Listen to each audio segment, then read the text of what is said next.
राजकीय तथा सरपंच उपसरपंच या डोलारे परिवार तथा कुलकर्णी परिवाराच्या या दोन्ही वधूवरांना आशीर्वाद देण्यासाठी इथे उपस्थित असलेले सर्व उपासक उपासिका बालगोपाल परिचयार्थात सुभाष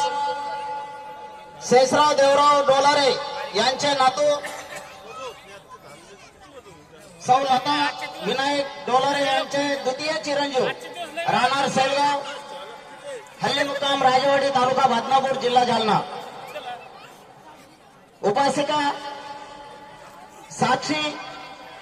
रंगनाथ केरोजी कुलकर्णी यांची नात तथा सौ सुजाता रत्नाकर कुलकर्णी यांची ज्येष्ठ कन्या आज आपल्या सर्व मान्यवरांच्या उपस्थितीमध्ये या दोन्ही वधूवरांचं